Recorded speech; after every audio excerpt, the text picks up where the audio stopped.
Hello everyone, welcome back in my video. So बच्चा, हम आज 9th क्लास का पॉलिटी शुरू करने जा रहे हैं और पॉलिटी का चैप्टर नंबर 5 हम पढ़ेंगे and it is working of the institution.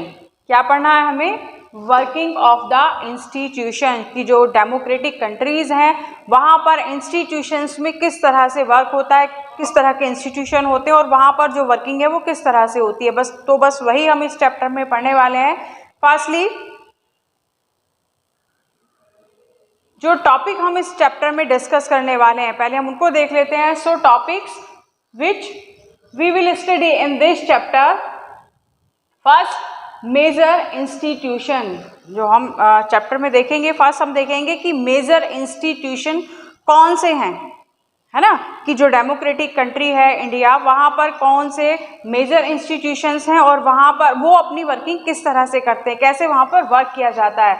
तो इंडिया में 3 मेजर इंस्टीट्यूशन हैं, वो आप पढ़ते हुए आ रहे हैं। आपने वो 7th में और 8th में भी पढ़े थे, 9th में भी पढ़ रहे हैं और 10th में भी उसको पढ़ेंगे। तो first is the legislature, executive and judiciary. Legislature क्या है, एग्जीक्यूटिव क्या है और जुडिशरी क्या है, कैसे वो वर्क करते हैं। तो अगर हम बात करें लेजिस्लेचर की, तो लेजिस्लेचर में जो पार्लियामेंट है, लोकसभा, राज्यसभा है, वो उसमें इंक्लूड होती हैं। इट मीन्स कि जो भी लॉज हैं वो किस तरह से फॉर्म होते हैं, किस तरह से लॉज बनाए जाते हैं, वो हम लेजिस्लेचर में पढ़ेंगे। And after that executive. Executive का मतलब एग्जीक्यूट करना, कि जो लॉज बने हैं वो कैसे एग्जीक्यूट किए जाते हैं। And the judiciary. जुडिशरी कि अगर किसी भी लॉ को लेकर कोई भी किसी भी तरह का डिस्प्यूट होता है लोगों के बीच में, तो उसका सोल्यूशन कौन करता है, वो जुडिशरी। तो जुडिशरी में हम supreme court, high court, district court, इन सबको पढ़ेंगे। तो हमने देखा कि जो लेजिस्लेचर है उसका काम है कि लॉज को फॉर्म करना, और जो एग्जीक्यूटिव है उसका काम है जो भी लॉज बने हैं, जो भी कानून बना है उसको एग्जीक्यूट कराना, जिसमें हमारी जो पुलिस है, जो हमारे IPS ऑफिसर्स हैं, वो सब आ जाते हैं कि वो एग्जीक्यूट करवाना उनका काम है। और जुडिशरी की जो भी कॉन्फ्लिक्ट होता है लोगों के बीच में, कि उस लॉ को लेकर उसका सल्यूशन करना। तो ये पढ़ेंगे। एंड देयर वर्किंग, कि ये जो इंस्टीट्यूशन है वो किस तरह से वर्क करते हैं, इनकी वर्किंग किस तरह से, वो पढ़ेंगे। And detail explanation of each institution, और हर इंस्टीट्यूशन और जो उसके सब इंस्टीट्यूशन है उन सबको हम बिल्कुल डिटेलिंग में पढ़ेंगे। And aspect of the democracy, और एस्पेक्ट ऑफ डेमोक्रेसी इंस्टीट्यूशन है वो किस तरह से काम करते हैं। तो ये सारी चीज़ें हम 1 by 1 पढ़ेंगे और एक दूसरे से रिलेट करते हुए हम इसमें पढ़ेंगे। तो शुरू करते हैं। तो फर्स्ट हमें देखना है क्या, ऑफिस मेमोरेंडम। ऑफिस मेमोरेंडम आप बुक में देखेंगे तो वहाँ पर एक ऑफिस मेमोरेंडम दिया हुआ है। मैं आपको दिखा देती हूँ ऑफिस मेमोरेंडम। वैसे तो आपकी बुक में भी दिया हुआ है, फिर भी मैं आपको दिखा देती हूँ। ये ऑफिस मेमोरेंडम है, ये ऑफिस मेमोरेंडम है, इसको देखिए बुक में है आपके। अब ये ऑफिस मेमोरेंडम क्या था, क्या था वही हम पढ़ने वाले हैं। So it is an order.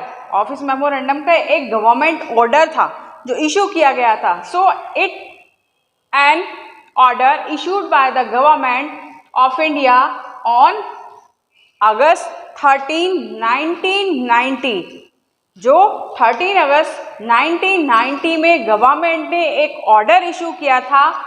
वो ऑर्डर था क्या, उस ऑर्डर में था क्या, गवर्नमेंट ने जो ऑर्डर इशू किया था वो उस ऑर्डर में था क्या और वो किसने इशू किया था।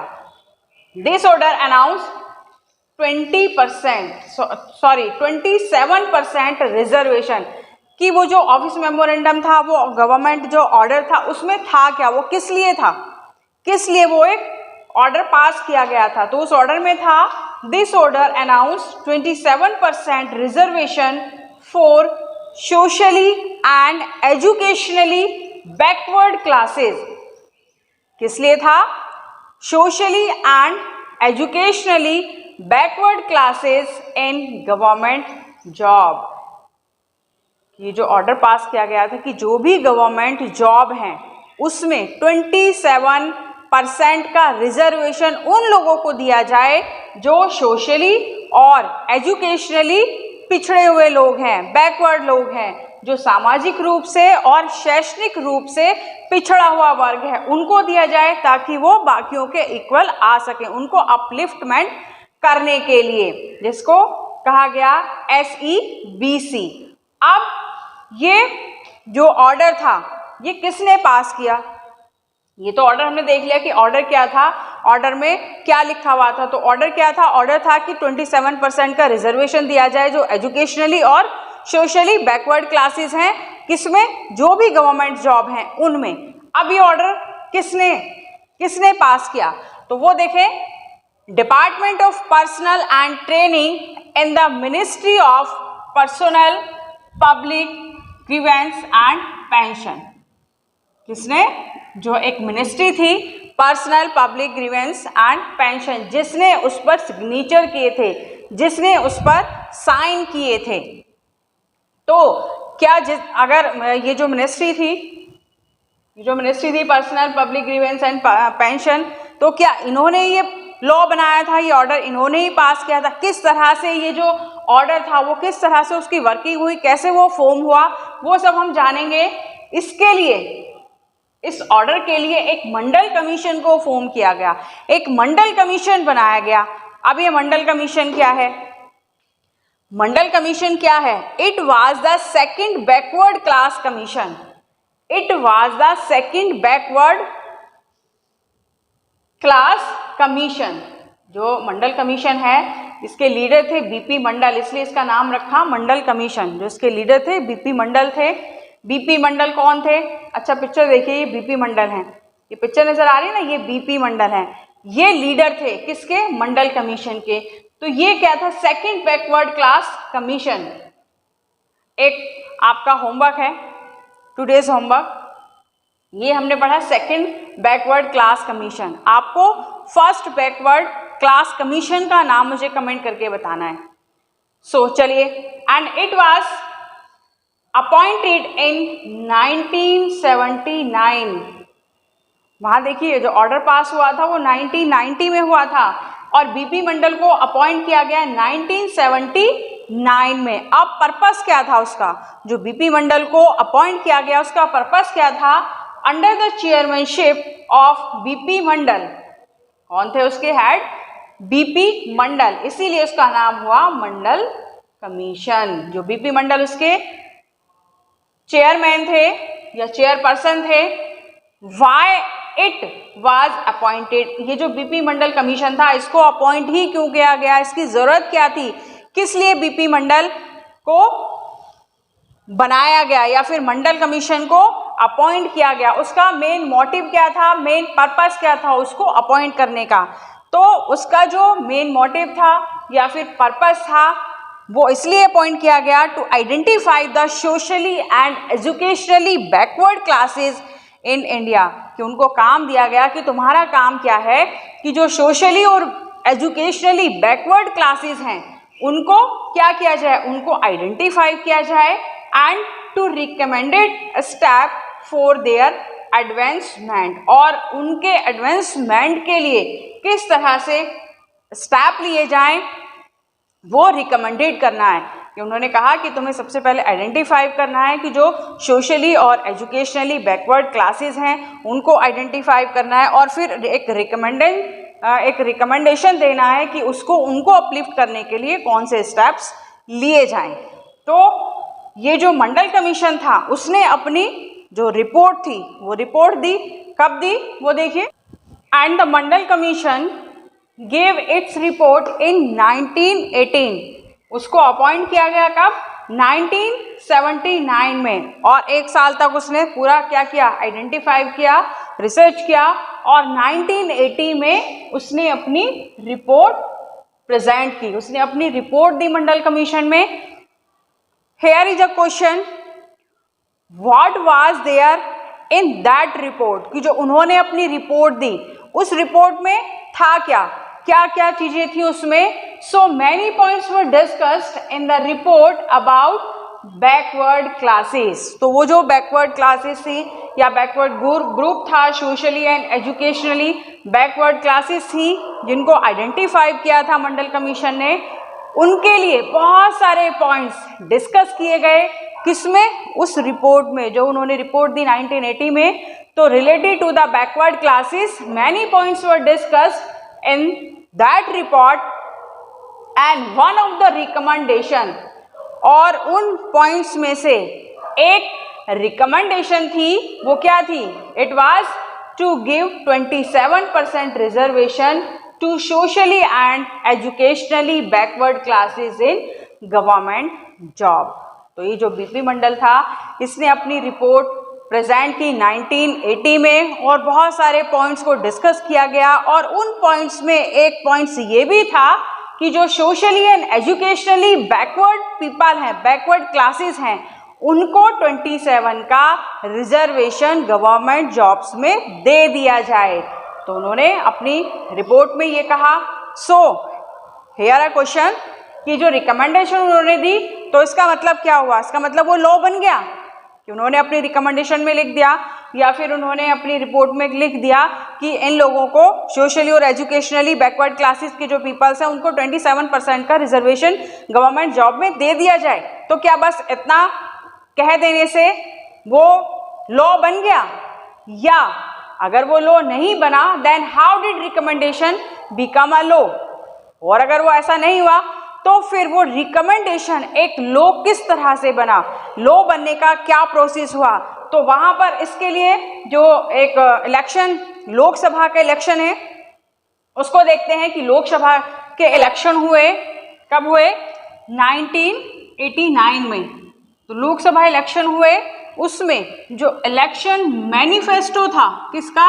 जनता दल का। अब ये जनता दल क्या है और ये इलेक्शन मैनिफेस्टो क्या है? जनता दल एक पॉलिटिकल पार्टी है, एंड इलेक्शन मैनिफेस्टो का मतलब होता है एक इसको हम घोषणा पत्र कह सकते हैं कि जो लोग इलेक्शन में पार्टिसिपेट कर रहे हैं या फिर जो लोग इलेक्शन लड़ रहे हैं, तो एक मैनिफेस्टो देते हैं कि अगर हम पावर में आते हैं, अगर हम जीत गए और हम पावर में आ जाते हैं, तो हम ये काम है, पूरी लिस्ट होती है कि इन काम को हम कंप्लीट करेंगे, कि हम पावर में आने के बाद ये काम हम करेंगे। तो वो इलेक्शन मैनिफेस्टो दिया जनता दल ने, और उस मैनिफेस्टो में जनता दल पार्टी ने प्रॉमिस किया। क्या प्रॉमिस किया? लोगों से promise to implement the Mandal commission. उन्होंने मंडल कमीशन को मुद्दा बनाया कि अगर हम पावर में आते हैं, तो लोगों से प्रॉमिस किया कि हम आपसे प्रॉमिस करते हैं कि अगर आप लोग हमें जिताते हैं, हमें वोट करते हैं और हम पावर में आते हैं, तो हम क्या करेंगे? Implement the Mandal commission report, कि जो मंडल कमीशन की रिपोर्ट है उसको हम इम्प्लीमेंट करेंगे if they come in power, यदि वो पावर में आए। कौन? जनता दल का मानना था कि, उनका कहना था कि जनता दल पार्टी अगर पावर में आती है तो वो मंडल कमीशन की रिपोर्ट को इम्प्लीमेंट करेंगे। ये उन्होंने लोगों से प्रॉमिस किया। एंड इवेंचुअली हुआ क्या कि जो जनता दल थी, अब क्या था कि कुछ लोग इसके फेवर में थे। ये जो एक रिकमेंडेशन आया था, मंडल कमीशन का जो रिकमेंडेशन आया था, तो कुछ लोग तो उसको फेवर कर रहे थे। फेवर कौन लोग कर रहे थे? जिनके वो फेवर में था, जिन लोगों को उससे बेनिफिट हो रहा था, जिन लोगों को उससे फायदा हो रहा था, वो लोग फेवर में थे। कुछ लोग ऐसे थे कि वो इसके डिसफेवर में थे, जो इसको अपोज कर रहे थे। तो लोगों के बीच में कंट्रोवर्सी भी थी। कुछ लोग इसको अपोज कर रहे थे। कुछ का मानना था कि कुछ लोग 50% मार्क्स लाके बहुत आगे जा रहे हैं, और कुछ लोग ऐसे हैं जो 80% ला रहे हैं, उसके बाद भी उनको वो अपॉर्चुनिटीज नहीं मिल रही हैं, तो कुछ उसको अपोज कर रहे थे। तो इस तरह से कुछ कंट्रोवर्सी चल रही थी लोगों के बीच में। तो हुआ क्या कि जनता दल पावर में आ गई, लोगों ने बढ़ चढ़कर उनको वोट किया और वो पावर में आ गई, and VP Singh become the prime minister, और वीपी सिंह प्राइम मिनिस्टर बन गए। एंड एन ऑफिस मेमोरेंडम जो हमने शुरू में पढ़ा था कि एक ऑफिस मेमोरेंडम जारी किया गया था, एक ऑफिस मेमोरेंडम जिसको क्या कहा था? एक गवर्नमेंट ऑर्डर, वो पास किया गया था। और क्या था उसमें? 20% का रिजर्वेशन। किसके लिए? किन लोगों के लिए? Socially and educationally backward classes. So, and office memorandum regarding reservation was brought. तो क्या किया कि जनता दल जीत गई, जनता दल पार्टी जीत गई, वीपी सिंह वहाँ उसके प्राइम मिनिस्टर बन गए उस टाइम, और प्राइम मिनिस्टर बनने के बाद उन्होंने क्या किया कि वो जो ऑफिस रिकमेंडेशन था उसको लागू कर दिया, रिजर्वेशन का जो 20% रिजर्वेशन का जो रिकमेंडेशन था उसको लागू कर दिया। तो ये जो socially and educationally backward classes reservation था ये एक और थर्ड कैटेगरी बन गई। उससे पहले भी दो कैटेगरी थी जो अभी भी हैं, कौन सी? एससी और एसटी, शेड्यूल कास्ट और शेड्यूल ट्राइब्स। अब ये एसई और बीसी, एसई और BC, social and educationally backward classes, अब ये थर्ड कैटेगरी बन गई। दो कैटेगरी पहले से थी, एससी और एसटी, अब ये भी रिजर्वेशन में आ गई। तो ये पूरा प्रोसेस किस तरह से हुआ, किस तरह से जो ऑफिस मेमोरेंडम था या फिर ऑर्डर था वो किस तरह से पास हुआ, ये हम पढ़ेंगे किसमें? नेक्स्ट वीडियो में। पूरा का पूरा इसका जो प्रोसेस है, किन किन लोगों ने उसमें पार्टिसिपेट किया, क्या क्या उसमें काम हुए, वो सब नेक्स्ट वीडियो में पढ़ेंगे। तो नेक्स्ट जो वीडियो हमारा होगा उसमें हमारा टॉपिक क्या होना है? वो होगा द डिसीजन मेकर।